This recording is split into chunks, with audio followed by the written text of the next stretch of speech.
The sea is so wide, and my boat is so small. You ever wake up in the morning and feel like that? The sea is so wide, and my boat is so small. It happens to me a lot these mornings. The sea is so wide, and my boat so small. I have a good and a bad practice of listening to the news as soon as I wake up in the morning to see if there's still a world out there or not. Only teasing. But sometimes it feels like that. Where will be the next mass shooting in whatever neighborhood? Where will be the next war with all of its carnage? What about the empty pews in our churches? How do we fix an entire democracy that seems to be in ruins, to say nothing of our own tattered relationships, to say nothing of people who are trying to live with potentially terminal disease? Climate change is causing serious dread in most of our countries. No water, no forests, no beach, no energy. Sometimes we jump to quick fixes, but that doesn't work and only inflames people all the more. Sometimes we bury our heads in the sand or in our computer screens. Too many do nothing. Where do we begin? The sea is so wide, and our boat is so small. As I begin the rest of my life, I find myself looking over the last 33 years and thinking, I had no clue of what I was supposed to do here when I got here. I had no clue back in 1991 what this is all going to begin to entail. I received a wonderful letter recently from one of you who's not even Catholic about what my leadership achieved over those years. But truth is, I never knew I had it in me. I never knew I had it in me. I had little confidence that we could raise the money we needed to be here and to be here well for our students and for all these others. I had no clue on how to hire or fire or manage staffs. No clue how to get to bed before 4 a.m. to get it all done in those days. And you who were here in those days, and there's still a handful around from all those years, you know that I ain't lying. I had no clue.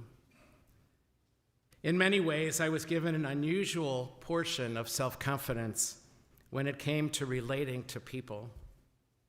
That I would be liked, I assumed, most of the time, overall. Coming out of a period of shyness in late grade school, it's like somebody flicked a switch, and I was all of a sudden confident, even confident enough to let myself not be liked. But when it comes to all this, I had little confidence I knew how to build something anything like this, much less how to make it all work. That lack of confidence that I have what it takes to lead led to not a small amount of anxiety for me that was almost always playing in the background, some days at least. And not a small amount of what they call these days imposter syndrome. When I first got here, and for the first 3 years, I would never even use paper towels in the bathroom to save money. I still sometimes don't. I would dry my hands on my pants, just so I did wash my hands. But in some ways, I had good reason in those days, and even now, maybe. But what happened here, I could never have done if I gave those fears, instead of being afraid and letting those fears stop me, if I let those fears stop me, instead of moving in the direction of those fears anyway, thank you, God, for my spiritual director, instead of moving toward the fear, instead of away from it. One of our donors used to always say to me, and I still remember her words so clearly, Gary, you got to just pull up your big boy pants and get to it. You got to just pull up your big boy pants. I know you don't want to do this. I know you're scared to death. I know you were awake half the night. Pull up your big boy pants and get to it. She was way too right about that. Any leader, from parents to priests, bosses to bishops, should take heed. None of us is perfect. All of us are insecure in one way or another, I suspect. Some of us lead from the front, some of us lead from the back. But we all lead. People are looking at us. No leader, and therefore no priest or bishop, is perfect, nor is any CEO or parent. And woe to us who think they should be. In this time of closing parishes and transferring priests, our Archbishop saw what needed to happen. And with just 2 years under his belt here in the Archdiocese of St. Louis, just 2 years, not a lot of emotional capital, he saw what needed to happen, and he stepped where other bishops were scared to go. And he's taken it on the chin because of it. Because how many of us are unwilling to accept short-term pain for long-term gain? That's leadership. Our Pope is stepping forward to act, even calling out recently at the end of the synod. I don't think he even had this text written out. He just started talking, and he was full of passion. Even our Pope is stepping forward to act, calling out the clericalism of priests and bishops, and that we don't lead with compassion like we could and should. A priest said to me just the other day after this diatribe, if you will, I don't think the Pope likes priests. But he didn't say it with a smile on his face. Yet, get a whiff of the prophet Malachi wrote to his priest in his day. It's like these readings. I swear to God, Father Brian always gives me the Mass with the worst readings. Hello. And now, O priest, the prophet says, this commandment is for you. If you do not listen, if you do not lay it to heart to give glory to my name, I will send a curse upon you, and of your blessing I will make a curse. You have turned aside from the way and have caused many to falter by your instruction. You have made void the covenant of Levi. Therefore, I have made you contemptible and base before the people. Holy mackerel. But that's not just to priests. It's to leaders all over. But I have to wonder what that priest thought when he read these readings for today. I mean, he has to preach on them too. The priest who thought the Pope didn't like priests. And then listen to Matthew today. The scribes and the Pharisees have taken their seat on the chair of Moses. Therefore, they do and observe all things whatsoever they tell you. Do and observe what they tell you, but do not follow their example. For they preach, but they don't practice what they preach. They tie up heavy burdens hard to carry and lay them on people's shoulders, and they don't even lift a finger to take that burden up and off for them. All their works are performed to be seen. They love places of honor, seats of honor in front of the world.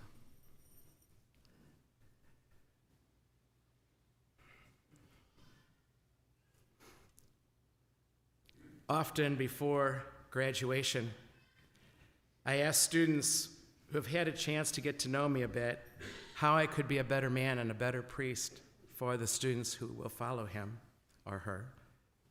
And without batting an eye, one of them said, and I've shared this before, but it's with me all the time. Yes, he said quickly. Yes.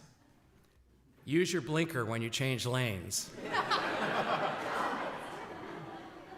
I don't know whether you're drifting or you mean to go to that other lane, and it creates anxiety, essentially, he went on to say. I never forgot that. And to this day, just even yesterday, I thought of him. Every time I change lanes, I think of him. And yes, that is a question I think even you married folks, and it says in the scriptures, you are leaders to each other. You are a leader in your marriage. Both of you are, as a matter of fact. And even you married folks, I suspect, could ask every once in a while of each other, honey, how can I love you better than I am? And be ready for an answer. No leader of any stripe is dispensed from constantly changing to be better tomorrow than today at this leading stuff. From listening for how I can get better at this love stuff, and even asking how I could love you better tomorrow than I did today. Or any of us in our world or in our worlds, there's just so much to do, and we will come up with so many excuses for not doing something.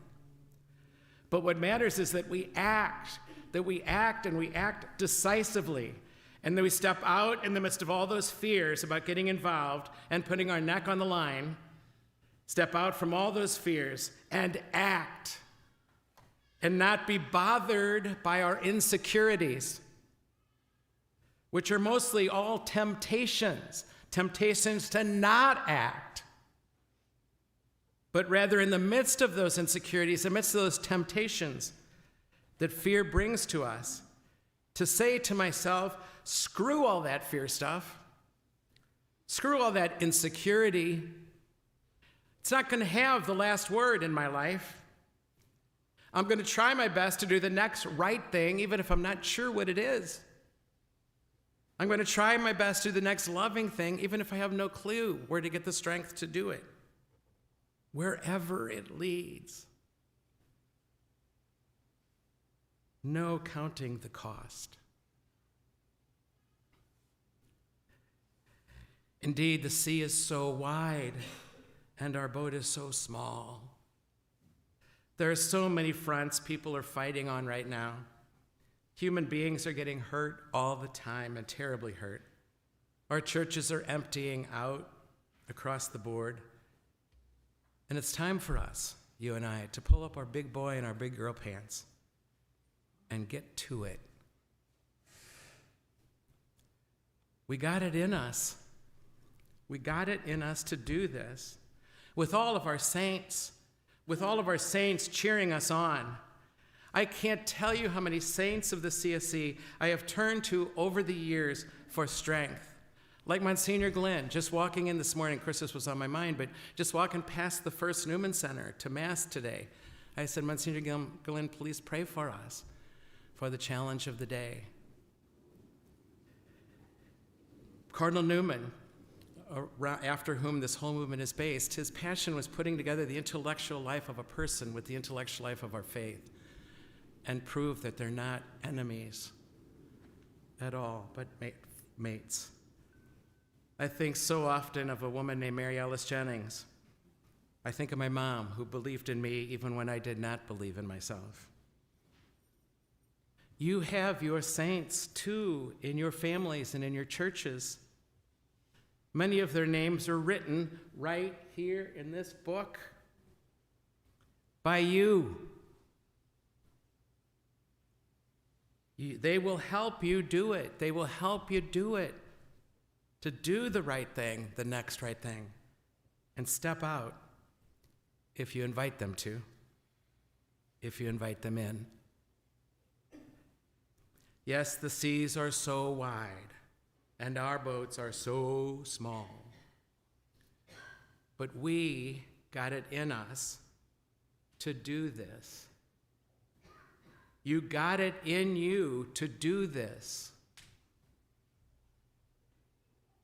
To get out there and lead, to do something, anything, even if it ends up ineffective, but to act. Just do it. And know that every fear you have about stepping out and leading belongs as well. But it does not define you. You got it in you to do this. You can. And who knows? The sea might just get smaller, and your boat might just get bigger.